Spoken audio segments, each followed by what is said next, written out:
सरकार के कर्मचारी ये जानने के लिए उत्सुक हैं कि 8वें वेतन आयोग 8th पे कमीशन की सिफारिशें लागू होने के बाद उन्हें कितना एरियर यानी कि बकाया वेतन मिल सकता है। तो फिलहाल आयोग विभिन्न पक्षों से चर्चा कर रहा है, इसलिए इसकी सिफारिशें लागू होने में अब बस कुछ ही महीने बाकी हैं। नमस्कार, मैं हूं आपके साथ ममता तिवारी और आप देख रहे हैं न्यूज 18 का डिजिटल प्लेटफॉर्म।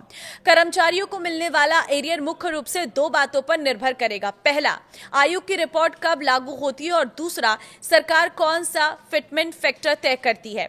फिटमेंट फैक्टर वो गुणांक होता है जिसके आधार पर कर्मचारियों का मूल वेतन यानी कि बेसिक पे बढ़ाया जाता है। जितना अधिक फिटमेंट फैक्टर होगा, वेतन और एरियर दोनों ही उतने अधिक होंगे। कुछ विशेषज्ञों का मानना है कि 8वें वेतन आयोग की सिफारिशें मार्च 2027 से लागू हो सकती हैं, जबकि कुछ का अनुमान है कि यह प्रक्रिया मई 2027 के बाद पूरी होगी। एक राय यह भी है कि आयोग मार्च 2027 तक अपनी रिपोर्ट सरकार को सौंप सकता है, जिससे कर्मचारियों को अप्रैल 2027 से बढ़ा हुआ वेतन मिलना शुरू हो सकता है।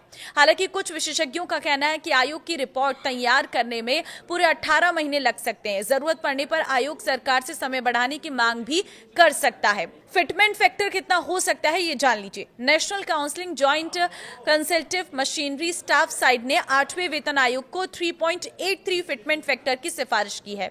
हालांकि कई विशेषज्ञों का मानना है कि मौजूदा आर्थिक परिस्थितियों में इतना बड़ा फिटमेंट फैक्टर संभव नहीं है। All India NPS employees federation के राष्ट्रीय अध्यक्ष मनजीत सिंह पटेल के मुताबिक 2.1 का फिटमेंट फैक्टर अधिक व्यवहारिक हो सकता है। यदि ऐसा होता है तो 18,000 रुपए बेसिक वेतन पाने वाले कर्मचारी का मूल वेतन बढ़कर करीब 37,800 रुपए हो सकता है। लेवल 1 से लेवल 5 के कर्मचारी कौन है, ये भी जान लीजिए।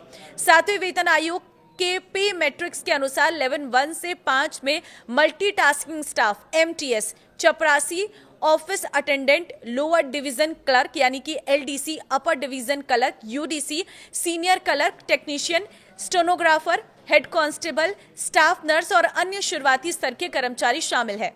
तो कितना मिल सकता है एरियर में आपको बताती हूँ। कुछ एक्सपर्ट्स के अनुसार अगर संशोधित वेतन सितंबर 2027 से लागू होता है तो करीब 20 महीने का एरियर बन सकता है।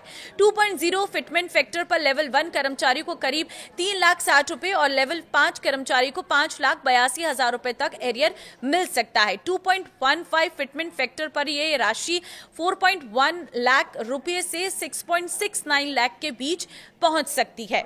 तो 2.28 फिटमेंट फैक्टर पर एरियर 4.60 लाख रुपए से 7.44 लाख रुपीस तक पहुंच सकता है।